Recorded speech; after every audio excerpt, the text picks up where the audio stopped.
नमस्कार साथियों, कैसे हैं आप सब। उम्मीद करता हूँ शानदार जिंदाबाद जबरदस्त होंगे दोस्तों। जैसा कि आपको पता है, इसमें हम इंग्लिश की एक नई शुरुआत पहली बार कर रहे हैं दोस्तों। इसमें हम प्रेजेंट टेंस को ख़त्म भी कर चुके हैं। इसके 4 पार्ट हम करा चुके हैं दोस्तों। अब 4 पार्ट इसके होंगे और 4 ही पार्ट इसके होंगे, तभी तो ये मिलकर के 12 हो जाएंगे। 4 3 12 दोस्तों।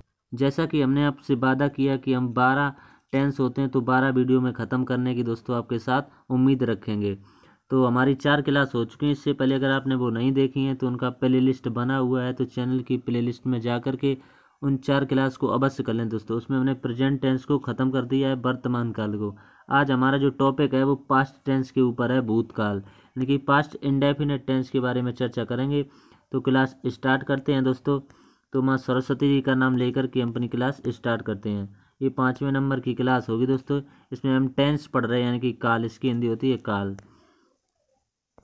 इसकी हम आपको परिभाषा भी बता चुके हैं, आपने याद भी कर ली होगी दोस्तों। हम आगे बढ़ते हैं और यहाँ पर आ जाते हैं। पास्ट इंडेफिनेट टेंस, अनिश्चित भूतकाल। इसकी हिंदी होती है अनिश्चित भूतकाल। पहचान है, जिन हिंदी वाक्यों की क्रियाओं के अंत में था, थी, थे तथा आ, ई, ए का स्वर निकलता है, ऐसे वाक्य पास्ट इंडेफिनेट टेंस के होते हैं। तो ये इसकी पहचान है। ये आप कॉपी कलम लेकर बैठे दोस्तों, अवश्य नोट करते चलें। आगे चलते हैं अब नियम नंबर फर्स्ट की तरफ।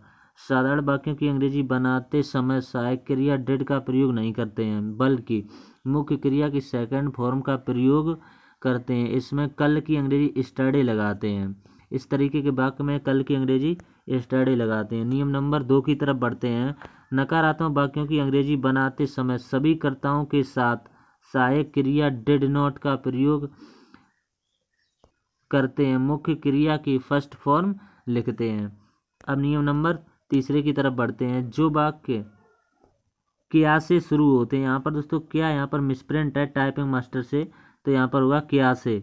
जो वाक्य क्या से शुरू होते हैं उनकी अंग्रेजी बनाते समय क्या के स्थान पर did plus subject plus verb की फर्स्ट फॉर्म लिखते हैं। तो यहाँ पर दोस्तों जो किया लिखा हो, यहाँ पर आप अपने नोट्स में क्या लिख लें यहाँ पर दोस्तों, ठीक। तो क्या लिख लें से शुरू होते हैं। तो ये नियम नंबर तीसरा हो गया। अब अगले नियम पर चलते हैं, नियम नंबर 4 की तरफ। ये है नियम नंबर 4। जब प्रश्न सूचक शब्द वाक्यों के बीच में आ जाते हैं तो इनकी अंग्रेजी सबसे पहले लिखते हैं। इसके बाद did plus subject plus B1 form लिखते हैं, यानी कि वर्ब की फर्स्ट फॉर्म लिखते हैं। ये नंबर 4 है, इसको भी आप अवश्य नोट कर लें। अब इसके बाद में आपको हेडिंग डाल लेनी है। एक नोट हम बता रहे हैं, इस टेंस में सभी कर्ताओं के साथ सहायक क्रिया डिड का प्रयोग करते हैं। केवल एक ही सहायक क्रिया होती है। सभी कर्ताओं के साथ, चाहे कर्ता एक वचन हो या बहुवचन हो, उसमें सब में आप डिड का ही प्रयोग करेंगे।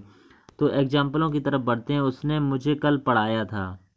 तो दोस्तों जैसा कि हमने आपको एग्जाम्पल में बताया था और उसमें पहचान में बताया हुआ था कि क्रिया के अंत में था, थी, थे ऐसे आते हैं शब्द दोस्तों। तो इसे बनाएंगे। उसने की इंग्लिश होती है ही,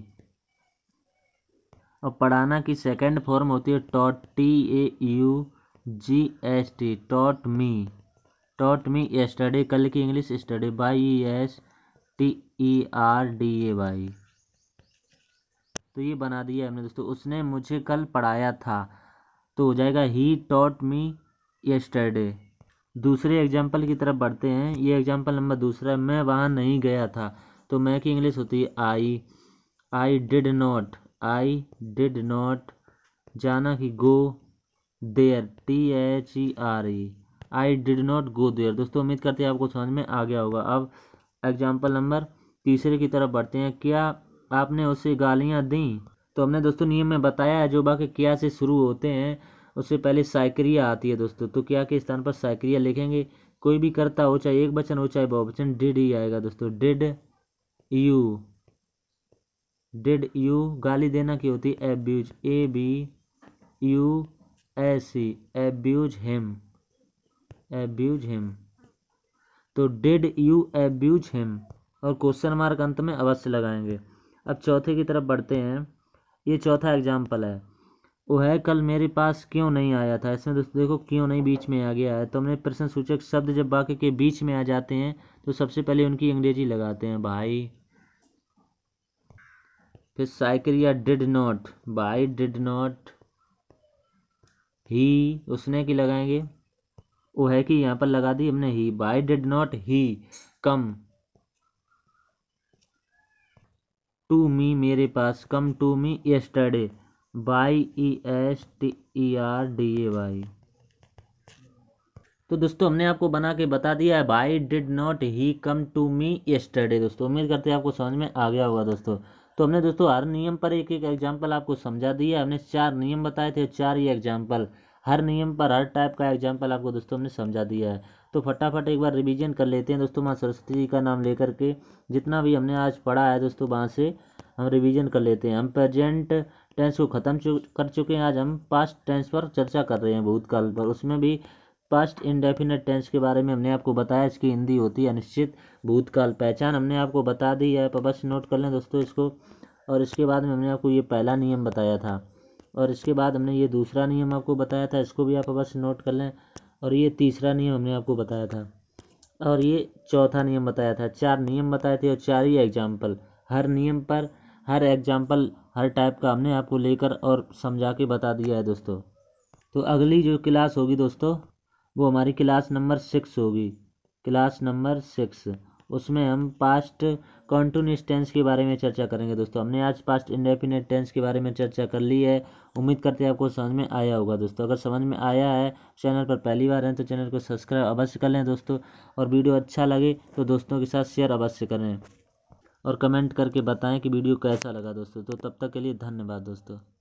अगर आप दोस्तों नोट्स बना रहे हैं तो कोई बात नहीं, अगर आप ये PDF चाहते हैं दोस्तों तो हमारे टेलीग्राम चैनल को अवश्य ज्वाइन कर लें।